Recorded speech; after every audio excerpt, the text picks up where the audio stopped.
Bismillahirrahmanirrahim. Assalamualaikum warahmatullahi wabarakatuh. Waalaikumsalam warahmatullahi wabarakatuh. Innal hamdalillah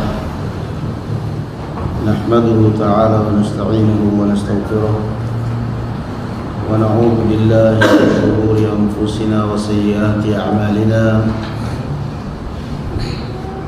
Man yahdihillahu fala mudilla lahu ومن يضلل فلا هادي له أشهد أن لا إله إلا الله وحده لا شريك له وأشهد أن محمدا عبده ورسوله لا نبي بعده يا أيها الذين آمنوا اتقوا الله حق تقاته ولا تموتن إلا وأنتم مسلمون يا أيها الذين آمنوا اتقوا الله وقولوا قولا سديدا يصلح لكم أعمالكم ويغفر لكم ذنوبكم ومن يطع الله ورسوله فقد فاز فوزا عظيما. أما بعد, Alhamdulillah, puji dan syukur kita panjatkan kehadirat Allah Subhanahu wa Ta'ala. Salawat serta salam semoga tetap tercurahkan kepada Nabi kita Muhammad sallallahu alaihi wa ala alihi wasallam, pada keluarga beliau dan para sahabatnya serta para pengikutnya ila yaumil.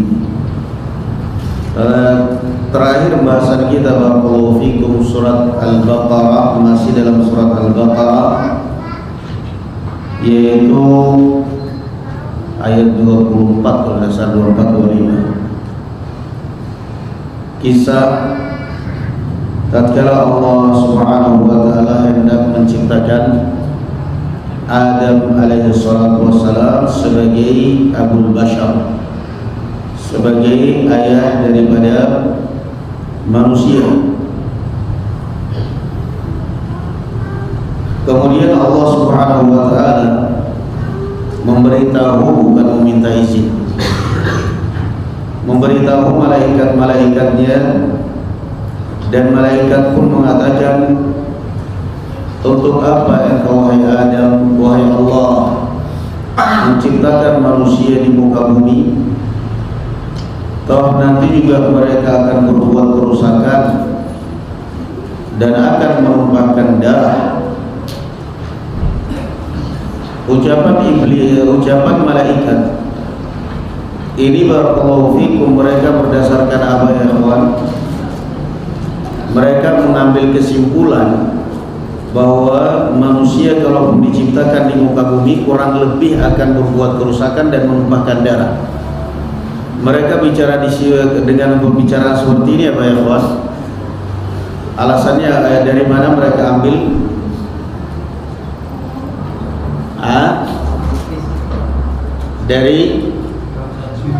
Dari bangsa jin yang sudah ada terlebih dahulu sebelum manusia.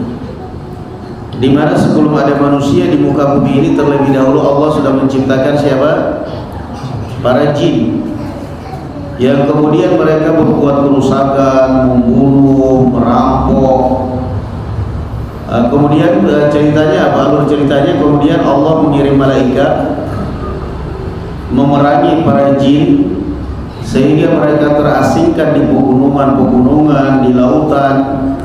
Maka setelah bumi pun kosong dari para jin, Allah Azza wa Jalla mengatakan kepada malaikat bahwa Dia akan menciptakan kembali makhluk yang akan menghuni bumi, yang bernama manusia, dan ayah mereka pertama kali adalah Adam.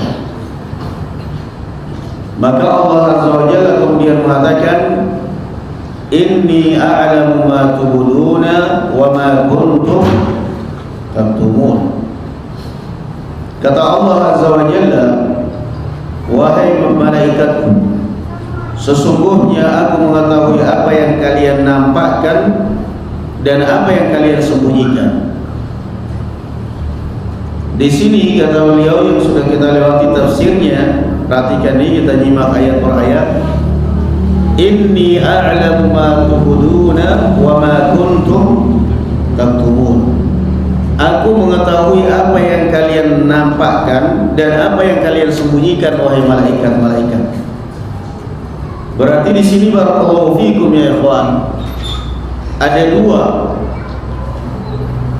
dua keganjalan yang ada pada malaikat ini. Yang pertama yang mereka tampakkan, yang kedua yang mereka apa? Sembunyikan. Yang mereka tampakkan apa?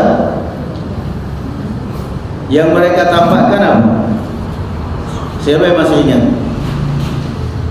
Inni a'lamu ma tubudun. Apa yang mereka tampakkan ya ikhwan?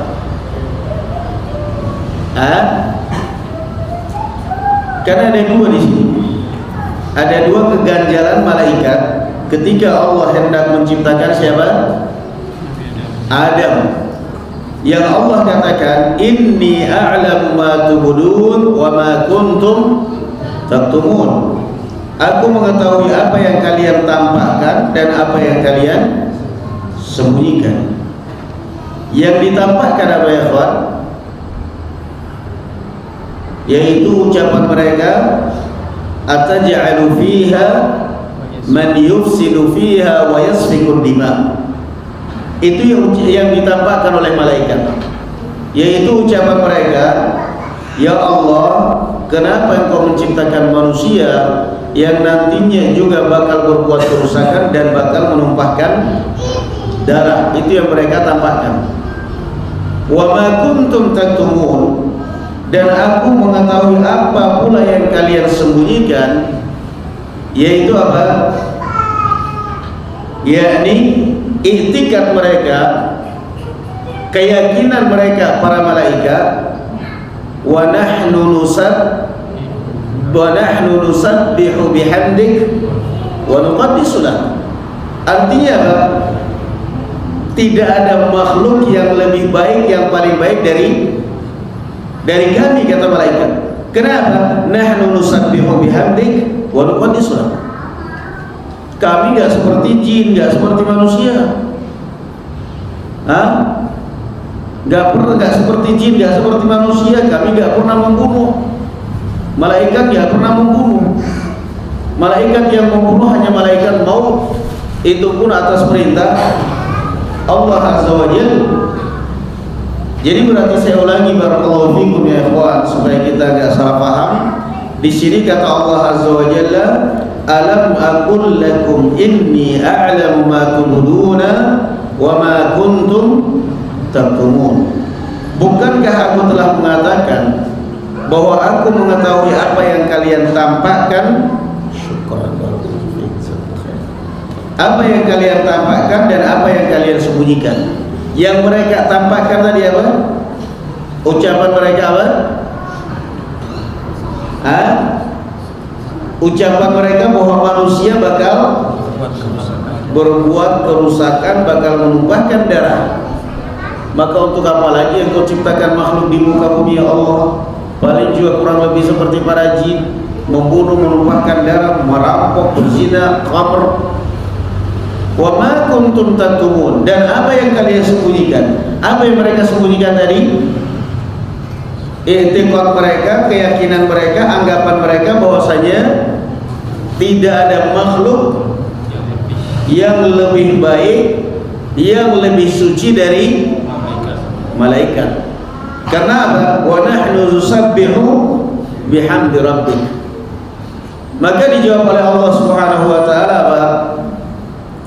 Inni a'lamu ma la ta'lamun. Ini bukan malaikat, bukan berarti menantang, bukan berarti menolak, bukan. Malaikat mereka berbicara berdasarkan apa? Fakta. Jadi salah kalau orang menafsirkan ini malaikat menantang, malaikat menolak, malaikat keberatan. Enggak seperti itu malaikat. Malaikat di sini berbicara berdasarkan apa? Fakta. Kalau ada yang mengatakan malaikat keberatan, malaikat menolak, malaikat itu namanya buruk sangka kepada malaikat. Wajib taubat kepada Allah Subhanahu wa taala orang seperti itu. Malaikat dia pernah seperti itu. Lah ini buktinya ucapan mereka. Ucapan mereka ini berdasarkan apa? Berdasarkan fakta. Fakta kan? Fakta yang pertama, memang nyatanya sebelum manusia tercipta sudah ada apa tadi? Jin. Dan nyatanya jinnya apa? Berbuat rusak. Ternyata pembicaraan ucapan malaikat bahwa manusia bakal berbuat kerusakan, bakal berbuat maksiat, bakal membunuh, nyata enggak? Nyata. Kemudian yang kedua, malaikat mengatakan apa? Wa nahnu nusabbihu bihamdik. Nyata enggak? Nyata, memang kerjanya malaikat seperti itu. Kenyataan seperti itu. Yusabbihuna al-laila wan-nahara la yafturun. Mereka bertasbih kepada Allah siang dan malam dan tidak pernah berhenti. Jadi sekali lagi diralat kalau ada orang mengatakan malaikat keberatan, malaikat menolak, malaikat berbicara berdasarkan fakta. Sebatas apa? Keilmuan mereka. Keilmuan mereka. Kemudian makanya Allah Azza wa Jalla katakan apa? Inni a'lamu ma la ta'lamun. Wahai malaikatku, saya mengetahui hal yang tidak kalian ketahui. Artinya malaikat berdasarkan kapasitas keilmuan mereka berbicara, Allah Subhanahu wa taala juga berdasarkan ilmunya yang maha luas untuk apa tujuan menciptakan manusia. Inni a'lamu ma la ta'lamun. Maknanya apa kemarin? Maknanya apa ya ikhwan? Ketika Allah mengatakan inni a'lamu ma la ta'lamun, wahai malaikat, aku lebih tahu apa yang tidak ada. Ini menunjukkan pertama bahwa ilmunya malaikat terbatas. Ilmunya malaikat terbatas. Malaikat maut, ilmunya malaikat maut pun juga terbatas. Malaikat maut dia nggak punya jadwal. Dia nggak punya jadwal antrian orang yang mau mati ya. Dia nggak megang jadwal. Hari ini yang mati siapa, besok sekian. Nah, tiba-tiba aja, tiba-tiba Allah perintahkan malaikat maut cabut nyawanya bulan cabut selesai. Tapi malaikat maut sendiri nggak tahu. Malaikat Israfil apa? Peniup apa? Sangkakala.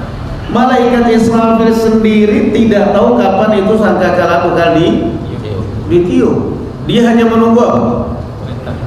Menunggu perintah. Menunggu perintah. Kata Rasulullah sallallahu alaihi wasallam, "Kaifa an'um wa sahibul qarni qad iltaqama al-qarn wa intadhara al-idhn." Kata Rasulullah, bagaimana saya bisa tidur nyenyak di dunia ini? Bagaimana saya bisa hidup nyaman di dunia ini? Sementara malaikat Israfil, sementara ujung trompet sudah di mulut malaikat, tinggal nunggu waktu perintah untuk ditiup. Nggak bakal salah tiup. Ujungnya sudah di mulut, tinggal nunggu kapan perintah dari Allah, kun fayakun, tiup habis semuanya. Jadi malaikat menunjukkan ilmunya apa? Terbatas. Yang kedua, inni a'lamu ma la ta'lamun, yakni kata Allah Azza wa Jalla, aku mengetahui apa yang tidak kalian ketahui. Maknanya bahwasanya tidak semuanya bakal berbuat kerusakan. Itu maknanya. Tidak semua manusia bakal berbuat kerusakan, bakal menumpahkan darah. Bahkan di antara mereka ada kalangan para, saya akan jadikan di antara manusia ini apa? Rasul, Nabi, para sahabat, tabi'in, tabi'ut tabi'in, para ulama, alim, abid, ahli ibadah. Tidak semuanya mereka bakal berbuat kerusakan. Itu makna inni a'lamu ma la ta'lamun. Aku mengetahui apa yang tidak kalian ketahui malaikat, yakni akan saya jadikan di kalangan mereka malaikat, di kalangan manusia ini para anbiya, para rasul, mereka ahli ibadah, mereka ahli ilmu, mereka ulama.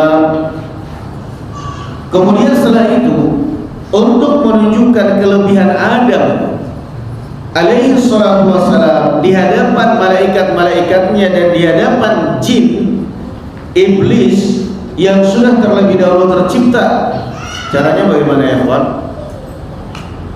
Allah ketika hendak menunjukkan kelebihan Adam di atas malaikatnya, di hadapan iblis, caranya gimana?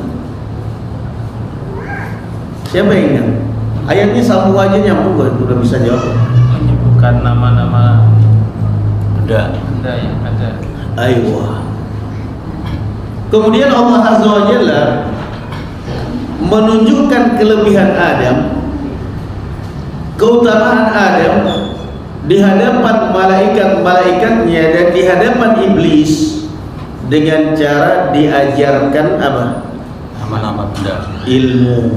Diajarkan ilmu. Ilmunya apa? Wa 'allama Adamal asma'a kullaha. Ya subhanallah. Diajarkan kepada Adam, dan ini menunjukkan pentingnya ilmu. Untuk menunjukkan kelebihan manusia, kelebihan Adam di hadapan malaikat, di hadapan iblis, maka Allah Azza wa Jalla tanamkan kepada Adam alaihi salatu wassalam, wa 'allama Adam al-asma'a kullaha. Allah ajarkan kepada Adam alaihi salatu wassalam nama-nama segalanya. Setelah itu Allah tantang malaikat, ambiuni bi asma'i haula'i kuntum shadiqin. Katanya kalian adalah makhluk yang paling baik oleh malaikat. Itu kan perasaan kalian. Sampai saya mau menciptakan Adam aja kalian mengatakan paling-paling juga berbuat kerusakan. Gak ada gunanya manusia diciptakan. Dan perasaan kalianlah makhluk yang paling baik. Sekarang buktikan, ambiuni bi asma'i haula'i kuntum shadiqin. Kalau memang kalian benar wahai malaikat, keyakinan kalian bahwa kalianlah yang paling baik, sekarang tunjukkan. Sekarang coba demokan dengan cara coba sebutkan ini. Enggak ditanya suruh nyebutkan nama-nama ikan aja. Semua. Hah? Enggak sebutkan nama ikan semua. Ternyata malaikat apa jawabannya? Apa jawaban malaikat? Ini kan dialog asyik banget kalau kita ikutin ya. Jawabnya malaikat apa? La ilma lana illa ma 'allamtana. Ya Allah, kami menyerah. Kami tidak punya ilmu kecuali sebatas apa yang Engkau ajarkan kepada kami. Menunjukkan bahwa ilmu itu adalah pemberian dari Allah Subhanahu wa taala, mauhibah min Allah.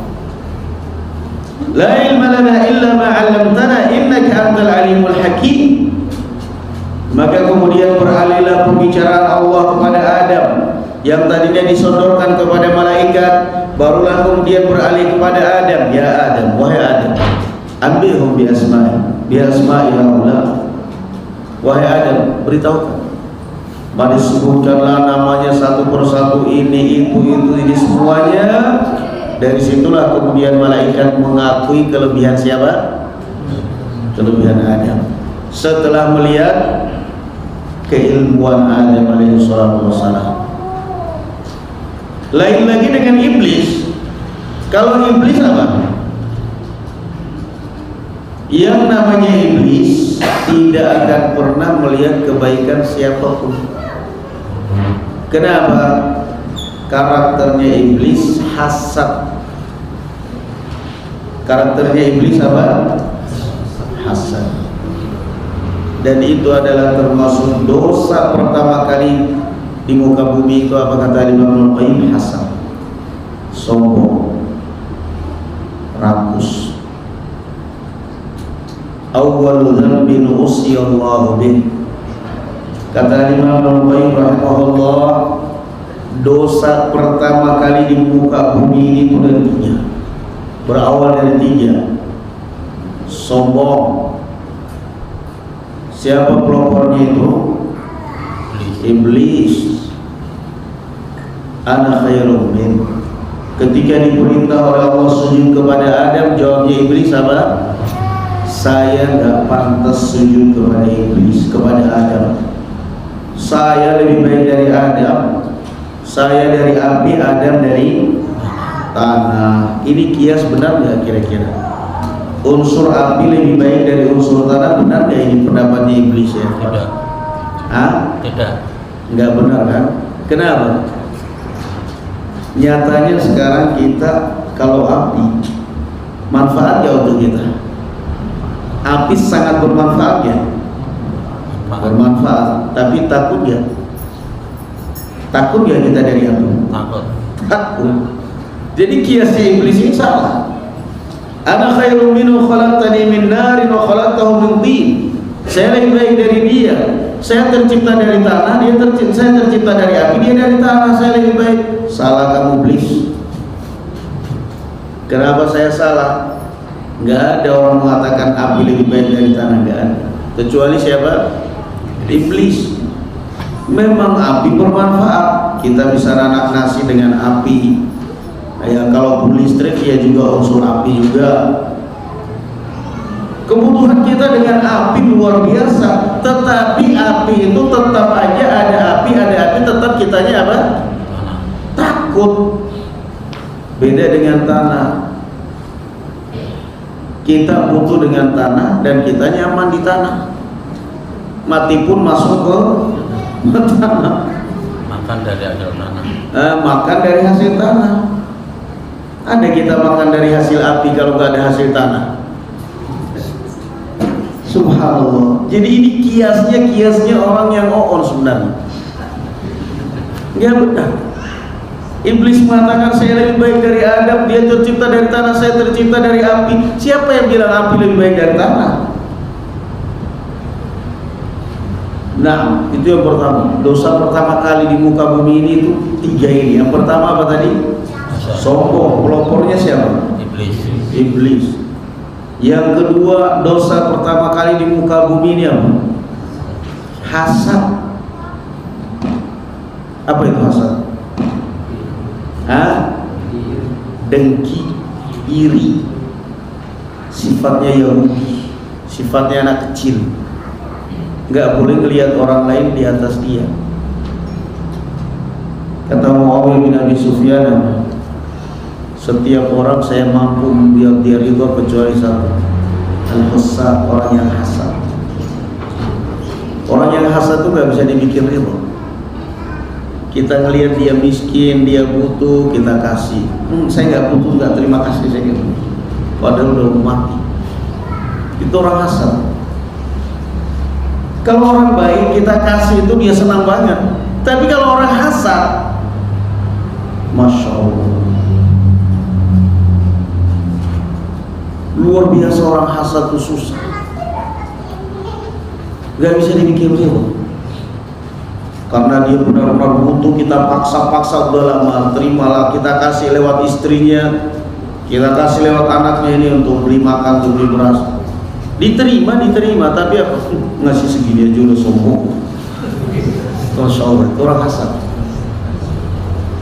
Antum kalau punya teman seperti itu, punya saudara seperti itu, punya keluarga seperti itu, ya ampun.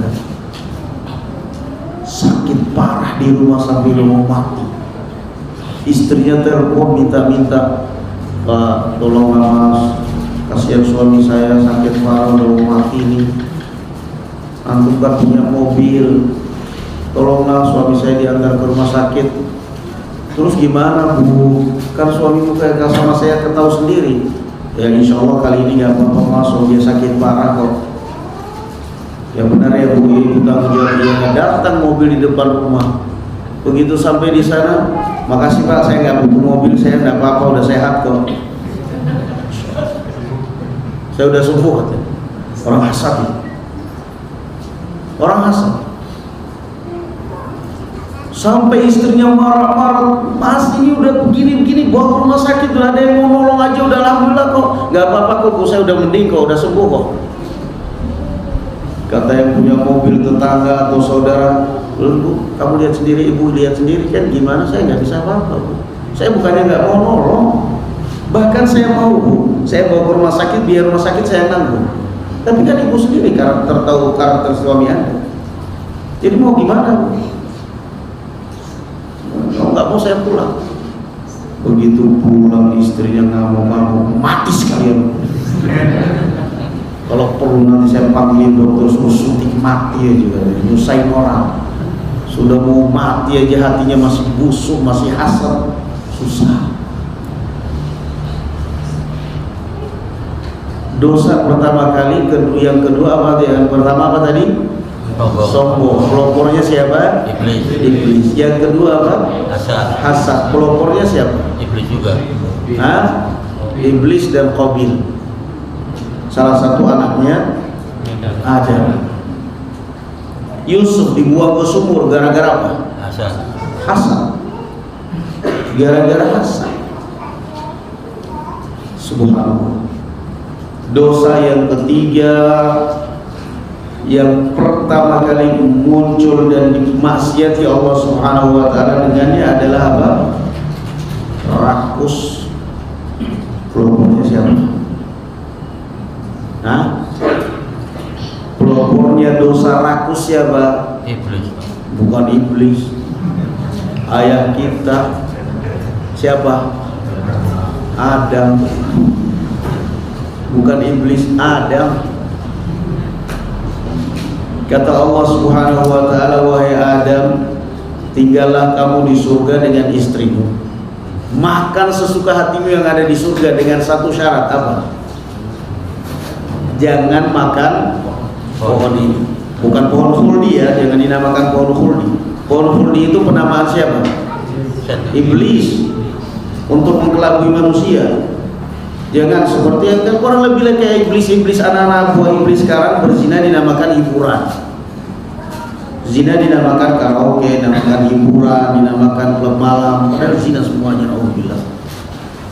Jadi Adam diperintah oleh Allah Subhanahu wa taala tinggal di surga bersama istrinya. Tapi jangan ada satu pohon yang Allah larang, jangan dekati pohon ini. Bahaya.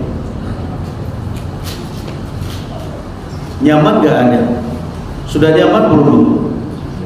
Nyaman banget. Ekstra nyaman sudah.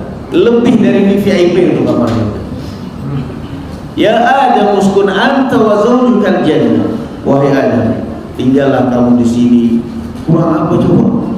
Sudah ada istrinya, bisa berketurunan. Allah izinkan berketurunan di dalam surga.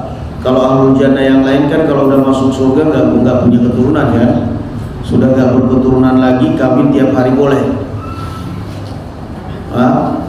Kawin tiap hari boleh, kan banyak bidadari pasangannya di dalam surga. Tapi gak bakal punya anak lagi. Dan pelayan-pelayan ini sudah Allah izinkan, nyaman banget ada. Tapi apa? Rakus itu sudah sifat manusia. Makanya iblis mikir, Allah sudah merintahkan Adam tinggal di surga bersama istrinya, enak tenang ya.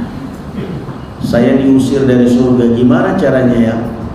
Oh, ada satu, Allah melarang jangan makan pohon ini. Nah, ini kelemahan manusia ini. Kalau sudah urusan perut gak bakal tahan. Itu iblis licik. Maka iblis pikir, Adam, ya kan Allah merintahkan kamu tinggal di surga. Iya benar. Allah memerintahkan kamu makan segala apapun yang kamu inginkan di surga ini, benar. Wahai Adam, Allah memberikan jaminan ya kepada kamu bahwa kamu bakal kekal di surga ini. Adam mikir, iya ya. Itu coba. Jadi Allah mempersilahkan Adam dan Hawa tinggal di surga, makan sesuka hatinya, tapi Allah tidak mengatakan bahwa kamu bakal kekal selama-lamanya. Maka dari situlah iblis masuk. Kamu kan gak ada jaminan kekal ya.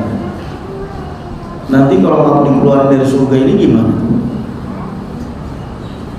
Terus gimana biar saya kekal, kata Adam. Ada satu pohon namanya pohon khuldi.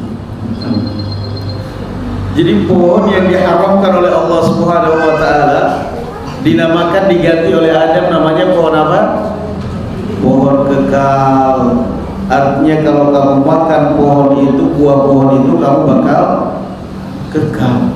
Makanya yang pertama kali menamakan maksiat dengan nama-nama yang indah itu siapa? Iblis. Jadi kalau ada orang menamakan riba dibilang bunga, yaitu ngikutin yang sana ya. Bunga kan indah.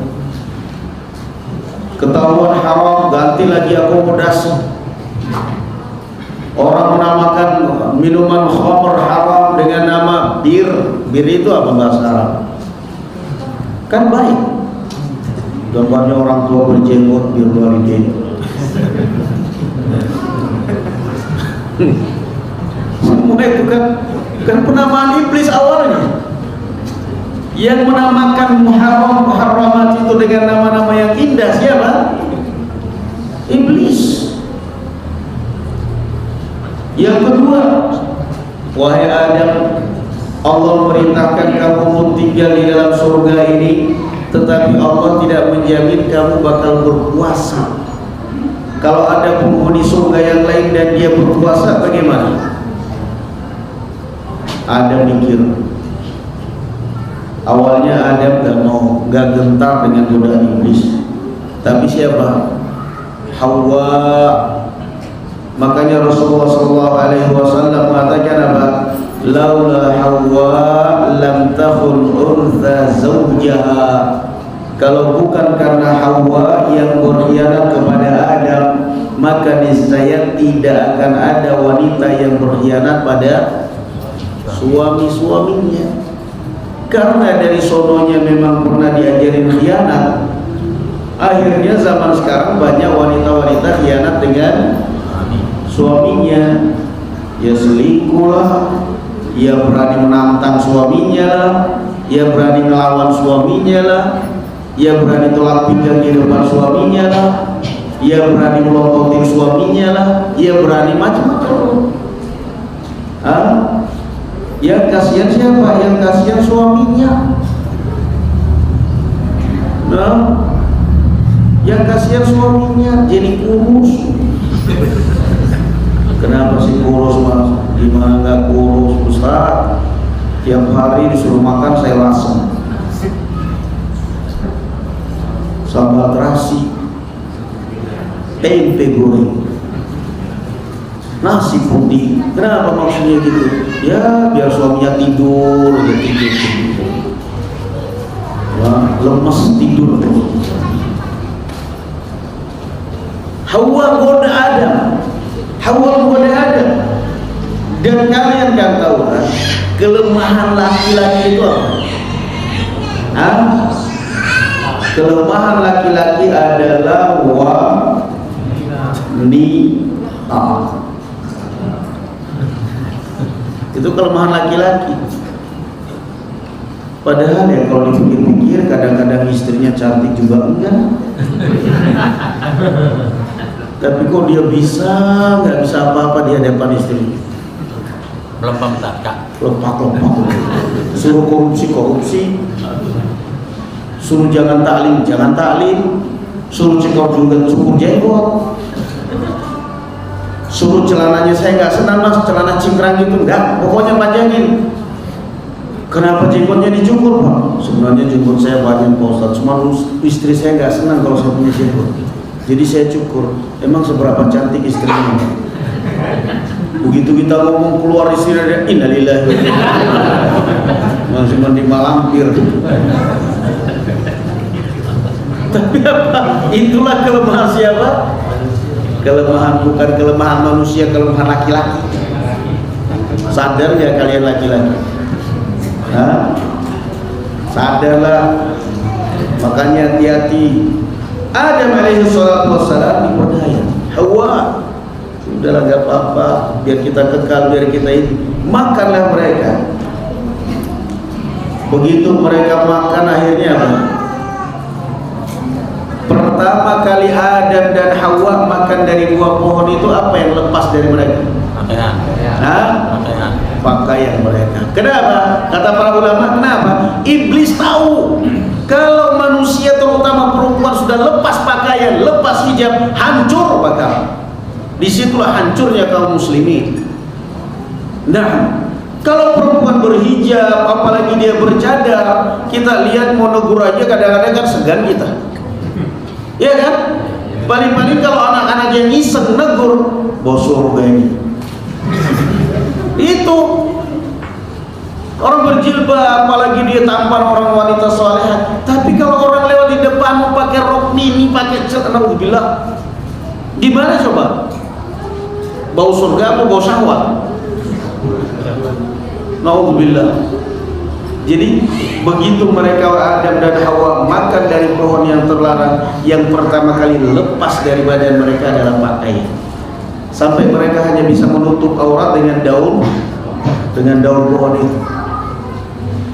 Makanya Allah katakan apa? La yaftinannakum syaitan kama akhraja abawaykum minal jannati yanzi'u anhuma libasahuma liyuriyahuma sawatihim. Wahai manusia, kamu jangan terpedaya oleh syaitan sebagaimana dia telah memperdaya ayah dan ibu kalian Adam dan Hawa sampai berhasil meluncuti apa? Meluncuti pakaian mereka. Sampai sekarang pun iblis begitu.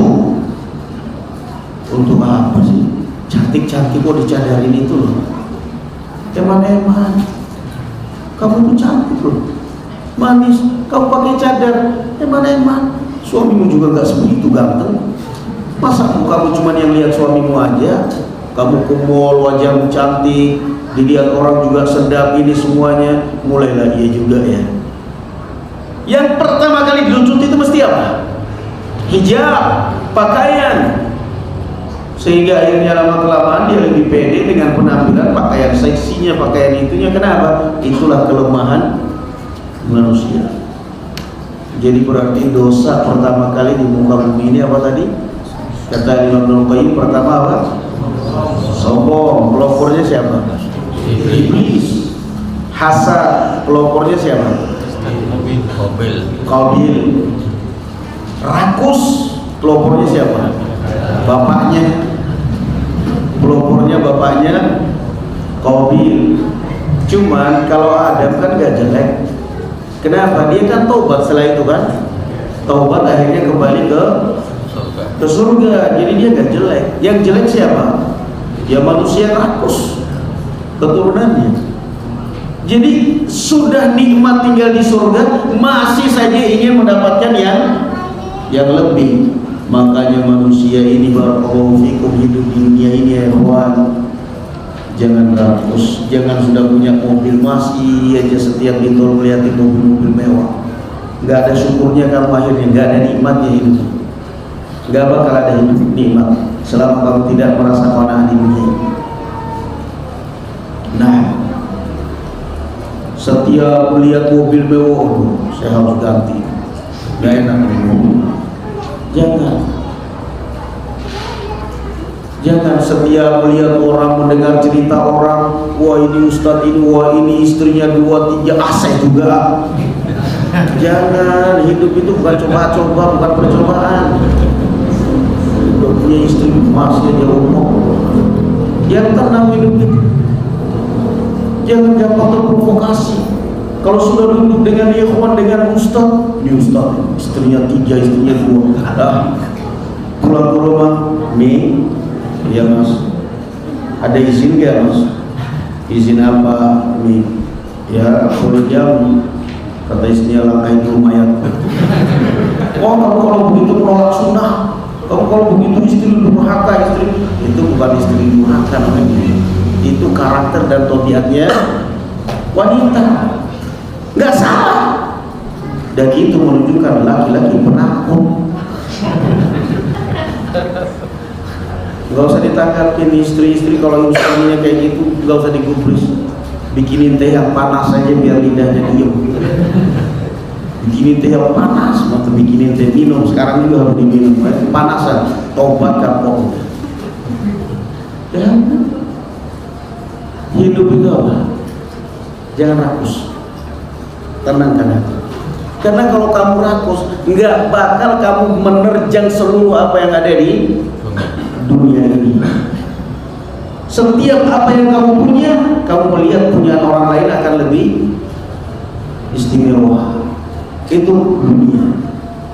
Setiap apa yang kamu miliki, kamu melihat milik orang lain mesti di atasnya. Makanya di dalam jual beli itu kenapa kata Al-Alamah Ibnu Utsaimin rahimahullah taala menjelaskan, kata Rasulullah SAW, al-bayyi'ani bil khiyar. Kenapa dalam jual beli itu kita dianjurkan untuk kita dianjurkan untuk membuat senggang waktu khiyar, yakni masa apa istilahnya, uji coba apa ya? Dalam jual beli itu apa namanya? Masa khiyar, yakni saya sudah ambil ini handphone, saya sudah ambil mobil, tapi saya minta waktu uji coba 3 hari. Garansi. Jadi saya DP dulu ini, saya ini sebagai tanda ini dulu, tapi saya minta waktu tanda 3 hari. Kalau ternyata saya nggak cocok, ternyata saya kurang bagus, ini saya akan ganti, saya akan kembalikan. Itu namanya khiyar. Kenapa kata Al-Alamah Ibnu Utsaimin rahimahullah taala, yang namanya mata manusia melihat sesuatu ketika masih di tangan orang lain itu sangat istimewa. Lain kalau sudah di tangannya. Begitu di tangannya apa? Biasa saja. Nah, di di toko pakaian, milih dari sekian ribu pakaian, jatuh pilihannya, inilah pilihan saya, bagus banget ini, sampai masuk ruang pas. Begitu sampai ke rumah, aduh, ternyata jelek. Kenapa? Di mall lampunya spesial. Di mall itu lampunya apa? Spesial. Sehingga melihat kain yang warnanya jelek pun menjadi cerah, bagus, tertarik orang beli. Begitu sampai di rumah lampunya 5 watt, cuma 1 doang dipakai. Ya Allah, udah kasihkan adik saya aja lah. Padahal baru beli, mas ini mas baru beli mas, saya kurang cocok. Lah kenapa kurang cocok Anda pilih? Itulah tabiatnya manusia, selalu melihat milik orang lain, selalu kalau sebelum dia miliki merasa seakan-akan istimewa. Begitu dia miliki ternyata biasa mawon. Nah, maka sama dalam pernikahan juga begitu. Paling asyik kalau udah perbicaraan janda. Begitu nikah mumet. Jangan cari penyakit makanya. Kalau udah duduk senang banget, udah jangan, penyakit itu. Gak usah ngomong penyakit, udah rahasia, bukan rahasia umum lagi, udah rahasia umum. Jadi jangan. Hidup ini sekali lagi barakallahu fikum ya ikhwan. Kalau kita selalu mengikuti apa yang kita inginkan, kalau kita selalu mengikuti perkembangan zaman, istilahnya gila model, kita yang gila lama-kelamaan. Yang paling enak Rasulullah mengatakan apa? Kata Rasulullah sallallahu alaihi wasallam, tuba liman aslama wa ruziqa kafafan wa qanna'ahu Allah bima ata. Tuba, sukses, beruntunglah orang-orang yang muslim, wa ruziqa kafafan, diberi kecukupan oleh Allah, ada rumah, ada kendaraan, ada istri, ada anak, wa qanna'ahu Allah. Lebih dari itu apa? Allah tanamkan dalam hati rasa qanaah, rasa cukup. Selesai. Itu udah lebih. Kata Rasulullah, tuba, beruntunglah orang yang muslim, wa ruziqa kafafan, diberi kecukupan oleh Allah, makan sehari-hari ada, kendaraan ada, rumah ada, istri ada, anak ada. Dan lebih dari itu kata Rasulullah apa? Wa qanna'ahu Allah, lebih dari itu Allah tanamkan dalam hati rasa qanaah. Apa itu rasa qanaah? Rasa cukup. Alhamdulillah, Allah memberikan segalanya kepada saya. Cukup. Kalau tidak habis ya. Nah, mengikuti nafsu dunia bakar hancur akhirnya. Nah, azan sudah masuk isya. Azan dulu baru kita lanjut. Kita lanjutkan barakallahu fikum. Fa'azallahum asy-syaitanu 'anha fa'akhrajahuma mimma kana fi. Fa'azallahuma ay adhabahuma. Maka syaitan pun menyingkirkan Adam mimma kana fi, dari nikmat yang mereka rasakan. Subhanallah ya Allah, sadar gak kita yang namanya syaitan iblis itu mesti memperdaya kita dari nikmat yang kita nikmati kepada musibah. Itu sudah kerjaannya siapa? Syaitan. Fa'azallahum asy-syaitanu 'anha fa'akhrajahuma mimma kana fi. Maka syaitan pun memperdaya, berusaha untuk menyingkirkan Adam dari nikmat yang dia dapatkan kepada maksiat, dan itulah kerjaan siapa? Iblis. Setiap dia orang merasakan nikmat, dia berusaha untuk melalaikan orang dari nikmat yang dia dapatkan kepada maksiat. Udah punya istri, iblis gak rela, sehingga seakan-akan melihat istrinya jelek lah, istrinya udah tua lah, istrinya itulah, itu loh di jalan banyak, itu loh yang cantik, itu loh yang ini. Ya Allah, ini nikmat Allah Subhanahu wa ta'ala karuniakan kepada kamu. Dia gak terima, dia gak rela, bahkan dia lebih sedap, dia lebih tenang, dia lebih asyik melihat wanita-wanita yang naudzubillah berpakaian tapi telanjang daripada pasangannya sendiri. Itulah kerjaannya siapa? Iblis. Fa'azallahum asy-syaitanu 'anha fa'akhrajahum mimma kana fi. Dia tidak akan pernah ridha kamu menikmati nikmat yang halal, yang tenang, yang baik. Dia mesti akan berusaha menyeret kamu di dalam maksiat. Sudah punya kendaraan, mobil, motor, rumah, tenang tanpa kredit, dia tenang di situ. Kata iblis, itu mobilnya lebih mewah, spesial dia. Kamu mobil tahun berapa, Mas? Tinggalan zaman. Sekarang udah zaman mobil ini itu. Saya nggak punya uang, wahai setan. Kata setan kan gampang, baca itu di depan pintu DP. 10 juta, 10 juta punya mobil baru. Sementara mobil kamu itu kan kamu jual, aku 60. Kamu DP 10, 40 untuk modal, nanti nyicil. Begitu nggak kuat nyicil baru tergoda setan. Akhirnya diambil itu mobilnya, diambil kembali ke dealer, diambil. Akhirnya apa? Nggak punya mobil.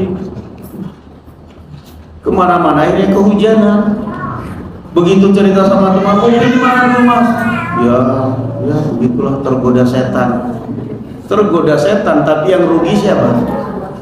Yang rugi setan apa Anda? Hah? Anda. Makanya hidup ini tidak pernah kita akan berdamai dengan setan. Selamanya siang dan malam, setiap menit, setiap detik, setiap saat, kalau sudah ada bisikan syaitan, a'udzubillahi minasyaitonir rajim. Ada ikhwan yang kadang-kadang usahanya sudah jalan, jualan gorengan, omset sudah jelas 50.000 per hari, 100.000 per hari, sudah bisa nabung walaupun 20.000. Alhamdulillah, tapi jalan jelas tiap hari lancar.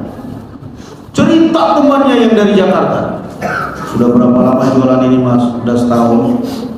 Sudah bisa beli apa? Ya belum, orang aja masih nyicil. Ini gerobak aja belum lunas. Setahun belum bisa apa-apa. Saya baru setengah tahun di Jakarta udah punya rumah, udah punya ini, udah punya itu.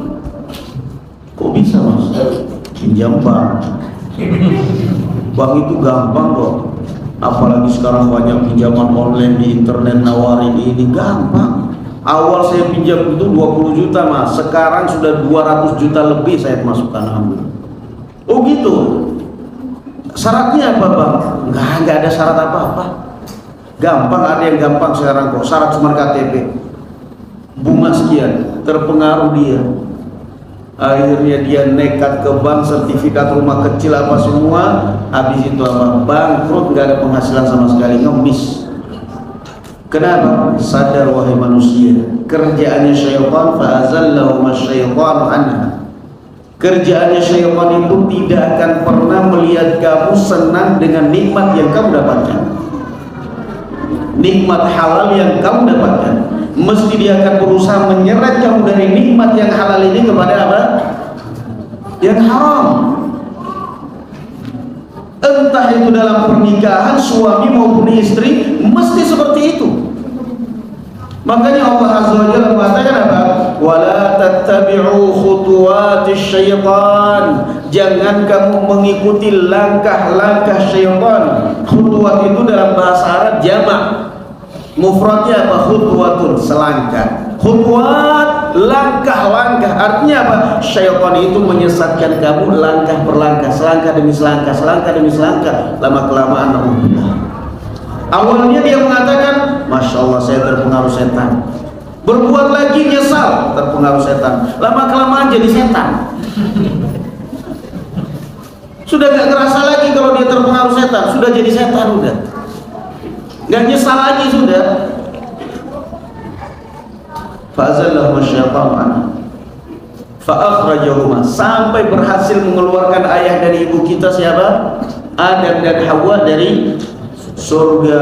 Makanya kata Imam Ibnu Qayyim al-Jauziyah rahimahullahu taala, termasuk efek buruk daripada maksiat adalah dicabutnya kenikmatan. Termasuk akibat atau dampak buruk daripada suatu dosa dan maksiat adalah apa?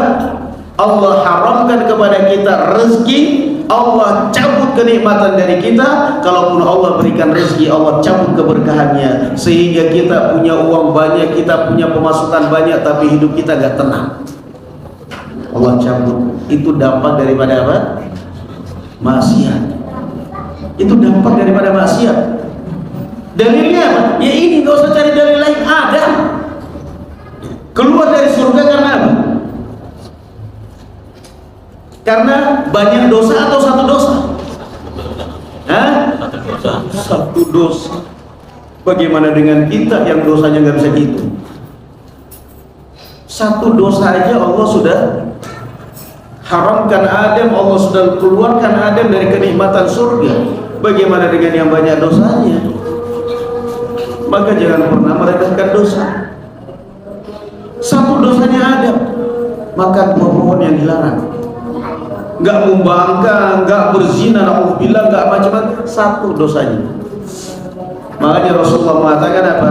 Innal abda la yuharramu rizqa bidzambi yusibuh. Kata Rasulullah SAW, kadang-kadang manusia Allah jauhkan rezekinya karena dosa dia.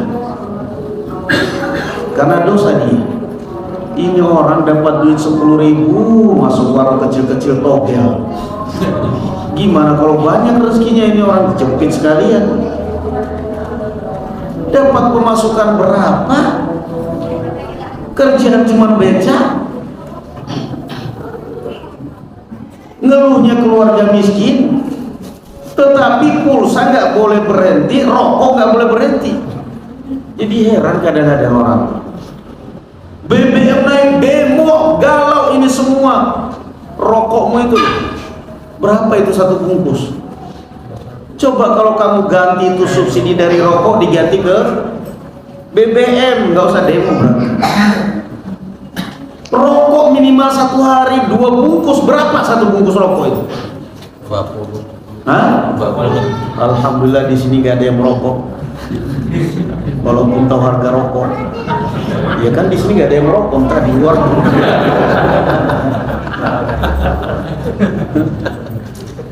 Coba kadang-kadang kalau dipikir, begitu Idul Adha saya nggak sanggup korban. Coba kalau kamu nabung dari bulan apa namanya, dari selesai bulan Idul Adha, coba nabung uang rokok, ditabung tiap hari, dibuka pas Idul Adha, Anda bisa korban. Niatkan, ya Allah, saya mau berhenti merokok. Saya mau niatkan mulai sekarang uang rokok saya niatkan untuk korban, saya mau tabung, ya Allah tolong bantu saya. Allah akan bantu Anda. Tapi memang begitu. Innallaha la yuharramu ar-rizq innal 'abd. Allah kadang-kadang menjauhkan rezeki karena dosa.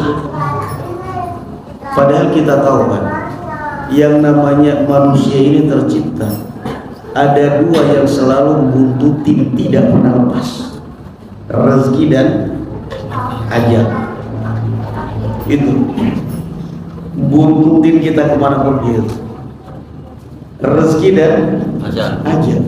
Kemana kita pergi ngikutin? Apa gitu? Datang ke sini rezeki kita ngikutin, dapat teh alhamdulillah. Ya kan? Rezeki ngikutin. Antum di jalan kehabisan bensin, nggak bawa duit, nggak bawa kartu ATM, nggak bawa handphone bisa. Mau nelpon siapa yang bisa dimintai tolong, ini tiba-tiba ada yang hampiri. Assalamualaikum, salam. Ada apa Pak? Kendaraan yang mogok? Enggak Pak, kehabisan bensin. Bisa saya beliin, saya bantu. Saya nggak punya duit Pak. Saya nggak bawa duit, nggak bawa handphone, nggak bawa ini, jadi masya Allah banget. Celaka banget ini. Oh, nggak usah khawatir Pak. Nanti saya belikan bensin. Yang penting Bapak rumahnya di mana? Ya di Batang, taruhlah berarti mungkin 5 liter cukup. Ada aja rezeki. Dua ngintil terus. Kalau nggak rezeki apa namanya, rezeki sama apa? Ajal. Ada kadang-kadang orang menemui ajal, nasallallahu salamat wal afiyah, kadang-kadang di tengah jalan. Kita tidur, ajal nunggu di situ. Ada orang yang begitu tidur tahu-tahu ajalnya ketemu, udah tidur langsung bablas di bawah tanah. Tidak mengenal waktu, Pak. Nggak mengenal waktu. Maka nggak usah khawatir. Jaga diri dari dosa dan maksiat. Ya, jaga diri dari dosa dan maksiat. Rezeki dan ajal itu terus bersama kita. Jangan, nggak perlu nyolong, nggak perlu khawatir, nggak perlu togel. Nah, kan judinya kecil, dosanya besar. Togel. Giliran sholat di masjid sholat pertama, katanya kan menghapus dosa, katanya sholat itu. Saya habis ta'lim sama Ustadz, katanya kalau sholat itu menghapus dosa. Jadi malam togel, pagi subuh sholat terhapus dosa saya, buat lagi. Itu kan kata Ustadz. Memang benar, sholat itu menghapus dosa. Tetapi apakah ada jaminan Anda setiap selesai sholat kemudian langsung keluar filenya, keluar notanya gitu, dosamu sudah dihapus? Kan nggak ada, kayak di supermarket juga nggak ada. Iya kalau dihapus, kalau enggak, karena lama-kelamaan akhirnya bisa jadi mempermainkan syariat. Fa'azallahu syaitan fa'akhrajahuma mimma kana fihi wa qulna bitu ba'dukum li ba'din adu. Kata Allah Azza wa Jalla, dan jadilah kalian musuh satu dengan yang lain. Ini menunjukkan bahwasanya manusia selamanya tidak akan pernah berdamai dengan syaitan, kecuali kalau manusianya jadi setan. Tapi kalau setan jadi manusia, bisa juga. Gak akan mungkin. Ba'dukum li ba'd, musuh. Di dalam Al-Quran ada, inna syaitana lakum aduwwun fattakhidhuhu aduwwa. Syaitan itu adalah musuh kalian, maka posisikan dia selamanya sebagai musuh. Ba'dukum li ba'din adu. Walakum fil ardi mustaqarr, dan kalian akan saya tempatkan di muka bumi ini, kata Allah, wa mata'un ila hin, dan saya akan beri sedikit nikmat kepada kalian di dunia ini dalam jangka waktu yang terbatas. Ada batas, ada nikmat dunia yang abadi ya ikhwan? Hah? Enggak ada. Kata Allah Azza wa Jalla, wa mata'un ila hin walakum fil ardi mustaqarrun, dan kalian saya akan tempatkan di muka bumi ini, wa mata'un ila hin, dan saya akan berikan kenikmatan kepada kalian dalam waktu yang sangat terbatas. Senikmat-nikmatnya dunia yang kita rasakan, paling-paling barakallahu fikum 80 tahun. Ada orang yang kaya raya tapi sudah masa umur 60-50 baru diberi kekayaan oleh Allah. Dia bilang, ya Allah, kenapa saya kaya raya waktu umur 15 tahun? biar saya bebas makan sate, makan ini, makan itu. Kaya raya umur 40 tahun, kata dokter, bapak nggak boleh makan kambing, bapak nggak boleh makan daging-dagingan. Terus bolehnya apa Pak? Makan singkong. Sayurnya apa? Daun pepaya. Aduh. Dulu waktu 15 tahun belum ada pantangan, ngiler tok melihat makanan enak. Itulah nikmatnya dunia, selalu berkhianat. Dunia ini selalu mengkhianati kita. Makanya kata Allah Azza wa Jalla, fala taghurrannakumul hayatud dunya. Jangan kamu tertipu dengan gemerlapnya keindahan dunia, dengan cemerlangnya dunia, jangan. Wa mal hayatud dunya illa mata'ul ghurur, keindahan yang menipu. Antum kerja sekarang mengumpulkan duit apa semua, pada hakikatnya untuk siapa ya? Untuk orang lain. Kalau nggak untuk istri kita, untuk anak kita. Lalu untuk kita waktunya kapan? Waktu ibadah. Fa idza faraghta fansab wa ila rabbika farghab. Nggak ada dunia yang abadi. Nggak ada dunia yang abadi. Subhanallah.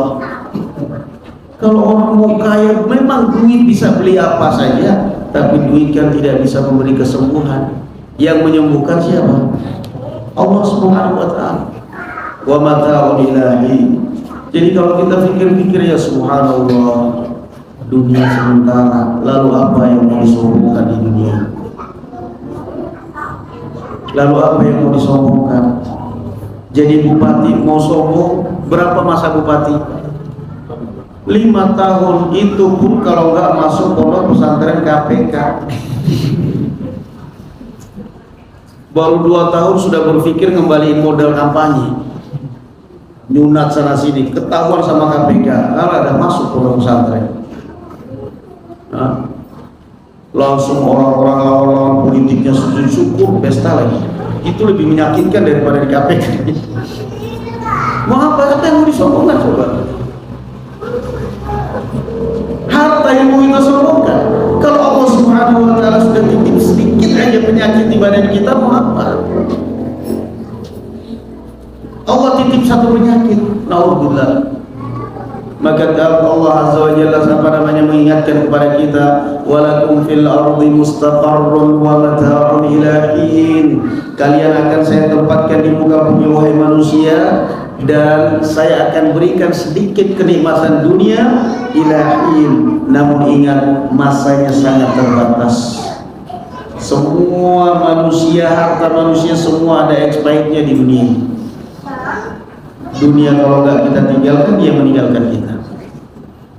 Yang kedua, di dalam ayat ini coba perhatikan, yang menggoda siapa?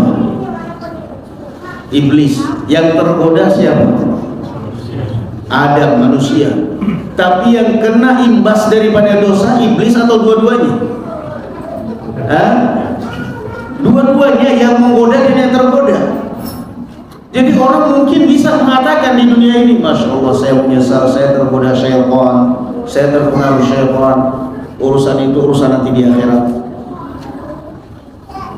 Tetapi urusan ini adalah perbuatan kamu. Syaitan gak terima, selalu disalahkan. Orang kan seringnya di dunia ini kalau udah berbuat dosa enak banget, selalu yang disalahkan siapa?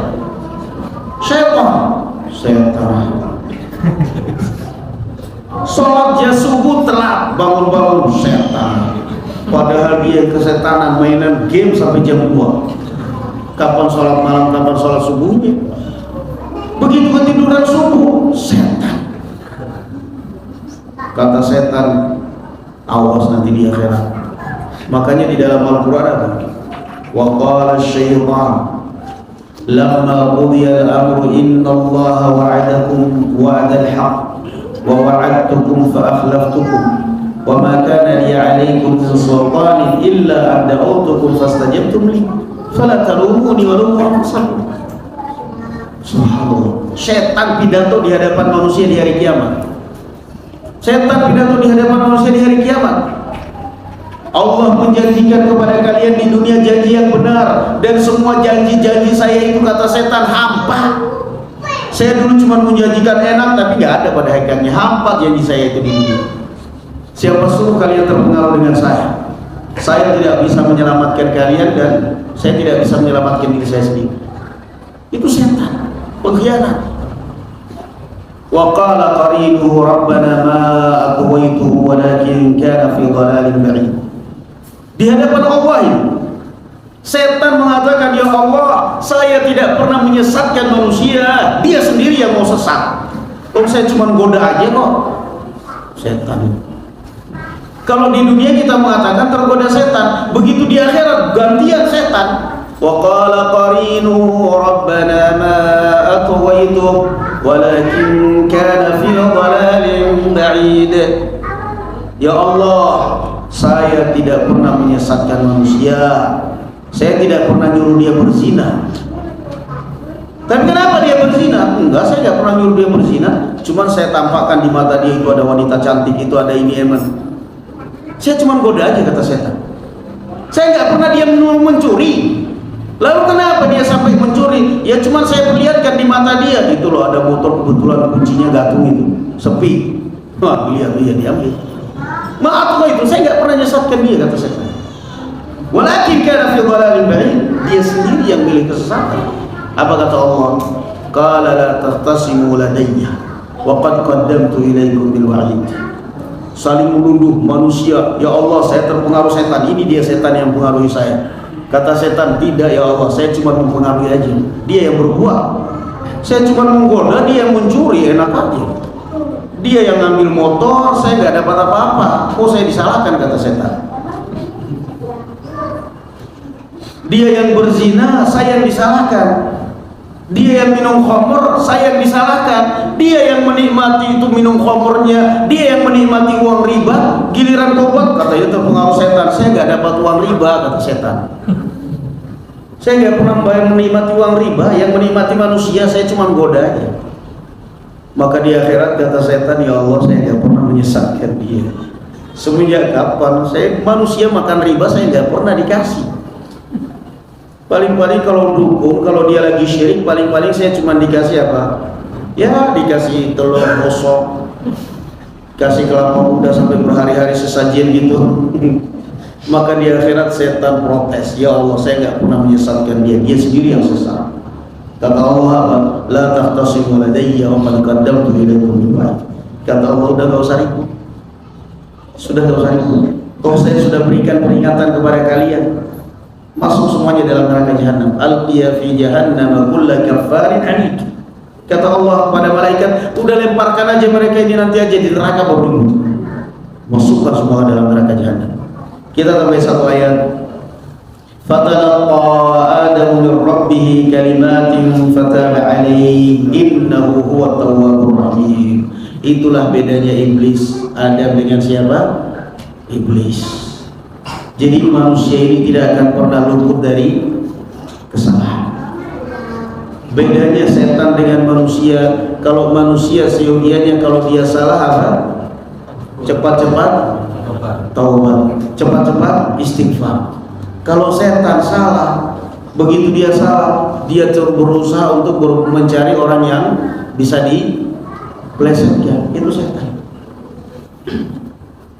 Nah, kalau manusia seperti Adam, begitu dia salah, taubat.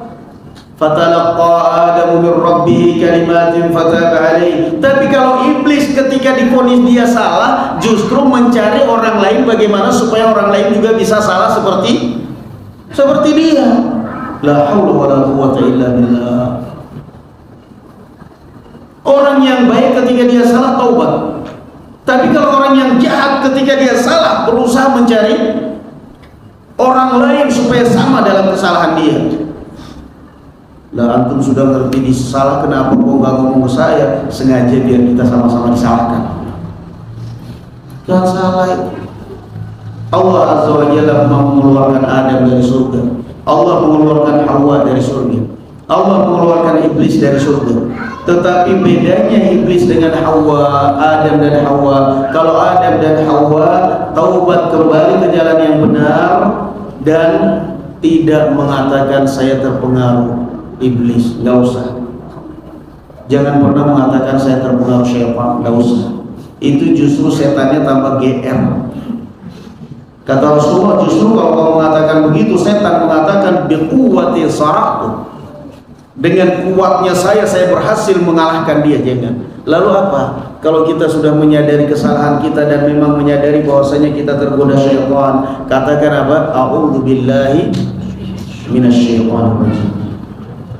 Sampai ketika Rasulullah jalan bersama sahabat, ada yang kepeleset gitu, kepeleset kudanya, atau kalau mungkin mobil kita mungkin kena lubang apa semua, kata sahabat, terisa syaitan, setan kurang ajar.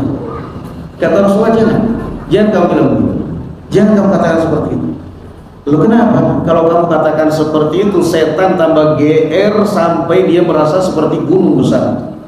Tapi kalau kamu katakan Bismillah, setan akan merasa kecil, hina sampai dia seperti semut. Logikanya apa ya, Pak? Logikanya ada orang yang sebenarnya dia tidak terkenal, bukan siapa-siapa, nggak ada pendidikan juga, ini orang kampung, orang nggak ada siapa. Tetapi tiba-tiba kita sering menyebut nama dia di majelis taklim misalnya, itu hati-hati, itu dari orang itu berbahaya, dia GR. Alhamdulillah, berarti saya dianggap ya ternyata ya. Padahal kemarin saya cuma begini loh, saya cuma bilang begini aja loh, tapi setiap majelis sudah gitu yang menyebut ustadz yang nasional, yang besar namanya, dia tambah GR, tambah senang. Tapi kalau didiamin, ini orang ternyata saya nggak dianggap apa-apa ya. Padahal saya sudah mengejek dia, saya sudah mencela dia, saya sudah begini, tapi setiap taklim nggak pernah nyebut saya, bahkan nggak pernah nyindir. Berarti saya nggak dianggap. Dia akan merasa terhinakan, tersingkirkan. Maka sama juga seperti itu. Jadi yang namanya maksiat, yang namanya dosa, itu tidak bakal lepas dari manusia. Tetapi manusia yang baik setiap dia berdosa adalah apa? Kata Rasulullah, khairul khata'in at-tawwabun. Sebaik-baik orang yang bersalah adalah orang yang taubat. Kalau iblis begitu dikeluarkan dari surga, justru dia meminta kepada Allah, saya minta ya Allah, tolong dipanjangkan umur saya sampai hari kiamat. Untuk apa? Untuk menyesatkan umat manusia. Makanya ada baiknya juga kadang-kadang dulu ada orang-orang tua kita, mereka nggak pernah sholat, tapi mereka mengatakan apa? Nah, sholat nah. Kata anaknya, bapaknya nggak sholat, nyuruh-nyuruh saya sholat. Apa kata bapaknya? Cukup bapakmu yang nggak sholat, kamu jangan niru bapak. Artinya secara tidak langsung kata bapaknya, cukup bapakmu perwakilan ke neraka. Saya mewakili kalian ke neraka. Karena secara tidak langsung begini. Tapi kan mending daripada dia sudah tidak sholat, anaknya sholat dilarang. Berarti kan dosanya dia dan dosanya anak-anaknya dipikul oleh dia. Kan dosanya kuadrat.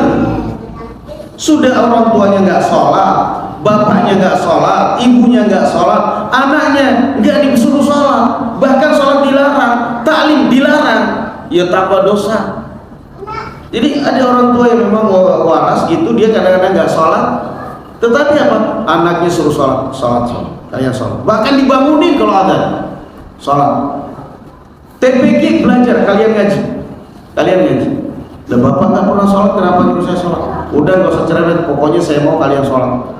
Cukup bapak kalian yang seperti ini, mending lah daripada akhirnya ini bapak menjadi seperti iblis. Kenapa karakternya iblis? Iblis sesat, tapi juga berusaha untuk apa? Menyesatkan orang lain. Menyesatkan orang lain itu karakter iblis. Maka jangan sampai ditiru karakter iblis yang seperti ini. Sudah sesat berusaha menyesatkan orang, sudah murtad berusaha memurtadkan orang lain. Kamu murtad itu aja sudah dosa besar, gak usah nambahin lagi dengan dosa berlipat ganda dengan memurtadkan orang lain. Karena itu adalah karakternya iblis. Dia berdosa tapi berusaha untuk menjerumuskan orang lain dalam dosa. Waliyahulillah.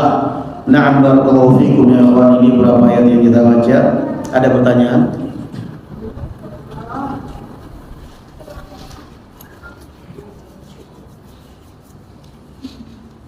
Alhamdulillah di sini itu situasinya tenang, jadi karena gelap. Ustaz, saya ingin bertanya. Tadi dikisahkan sebelum Adam diciptakan, jin itu menghuni dunia dan berbuat kerusakan. Lalu dikisahkan pula tentang iblis yang menipu daya Nabi Adam untuk memakan buah terlarang karena iblis terusir dari surga. Bagaimanakah kondisi runtutnya? Nah, kita sudah pernah dalam pertemuan sebelumnya ini kita sudah jelaskan bahwasanya iblis atau iblis tentunya dan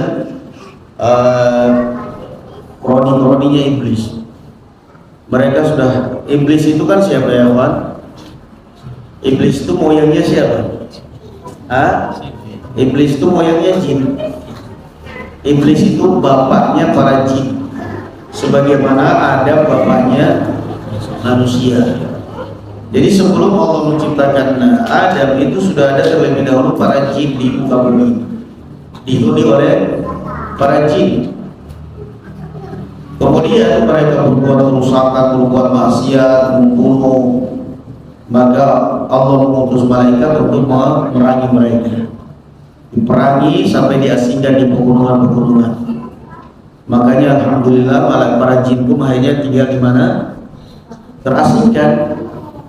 Coba kalau nggak diperangi oleh malaikat, tiba-tiba kita masuk di masjid sini, malaikat para jin sudah penuh di masjid mau sholat, tapi diusir oleh malaikat. Setelah mereka dikosongkan, dijauhkan dari permukaan bumi, maka Allah Azza wa Jalla kemudian mengatakan kepada malaikat bahwa akan menggantikan penghuni bumi ini dari yang tadinya jin diganti oleh siapa? Oleh manusia. Digantikan oleh manusia. Nah, kemudian awal pertama kali manusia ini diciptakan yaitu Adam dan Hawa ditempatkan di mana? Transitnya sebelum ke dunia di mana? Transitnya di surga. Tapi memang Allah mengatakan apa? Ja'ilun fil ardh. Jadi memang takdirnya Allah sudah katakan bahwa manusia ini akan saya tinggalkan mereka di mana? Saya tempatkan mereka di mana? Di bumi. Jadi semua itu sudah diatur oleh Allah. Itu skenario aja. Bagaimana caranya Allah mencarikan sebab? Allah mencarikan sebab supaya Adam ini bisa ke bumi karena memang awal dia ditakdirkan untuk menghuni bumi. Allah kemudian takdirkan awal pertama Adam tempatkan di surga bersama Hawa. Tapi ini kan sadar Adam ini bukan tempat kamu yang abadi, belum abadi, belum saatnya kamu abadi di surga ini. Maka Allah larang, jangan dekati pohon ini. Itu sebagai ujian semuanya.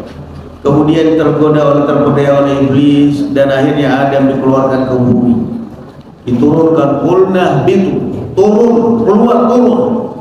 Maka keluarlah Adam ke muka bumi. Namun setelah itu dia pun kemudian taubat setelah terusir dari surga, taubat dan kemudian kembali kemana? Adam kembali ke surga. Maka di antara cara untuk bisa hidup tenang, hidup nikmat, selalu perbanyak taubat, perbanyak istighfar. Nah, itu untuk ibu. Ada yang lain? Satu lagi ya. Ya. Yang dikatakan orang tua sholat, tapi anaknya, lantas kebaikan anaknya itu orang tua dapat dari anak, bukan anak orang tua, walaupun orang tuanya tidak melaksanakan ibadah. Masya Allah. Jadi pertanyaannya, kalau ada orang tua nggak pernah sholat nyuruh anaknya sholat dan anaknya sholat, dapat ya kebaikan orang tua ini, dapat ya kebaikan anaknya? Dapat kalau orang tuanya sholat. Dapat kalau orang tuanya apa? Sholat. Yang jelas mungkin karena dia melihat anak-anaknya sholat, akhirnya dia sendiri gak sholat, malu diejek sama teman-temannya. Anaknya pada sholat semua, kok bapaknya tiap hari tidur di pinggir jalan teler. Akhirnya malu mungkin. Anak-anaknya juga mungkin akhirnya malu. Jelas dapat. Tapi kalau bapaknya meninggal dalam keadaan seperti itu, nggak pernah sholat, paling tidak mengurangi, jelas nggak bakal dapat kebaikan ini, tapi paling tidak jelas akan mengurangi apa? Mengurangi siksa, karena dia tidak memikul dosa anak-anaknya. Nah, seperti siapa? Abu Thalib. Abu Thalib membela Rasulullah mati-matian, selalu melindunginya dari kejahatan Quraisy. Dapatnya kebaikan dari Rasulullah, Abu Thalib kebaikan dari Rasulullah? Nggak dapat. Nggak dapat apapun. Cuman paling tidak meringankan apa? Meringankan siksanya. Meringankan siksanya. Itu pun ringan-ringannya neraka ya, na'udzubillah. Seringan-ringannya neraka, na'udzubillah. Diletakkan kedua jamratan, kedua bara api di bawah telapak kakinya, otaknya mendidih apa gak kering. Itu dari ringan, na'udzubillah. Jadi kalau masalah apakah orang tua dapat kebaikan, nah kalau orang tuanya pada akhirnya sholat, dia akan dapat kebaikan anak. Tapi kalau dia meninggal dalam keadaan enggak pernah sholat, jelas enggak. Cuma minimal paling tidak meringankan apa? Meringankan azabnya. Cukup ya. Baik, kita cukupkan sampai sini. Wallahu a'lam bishawab. Subhanallah wa bihamdihi, asyhadu an la ilaha illa anta, astaghfiruka wa atubu ilaik. Assalamualaikum warahmatullahi wabarakatuh.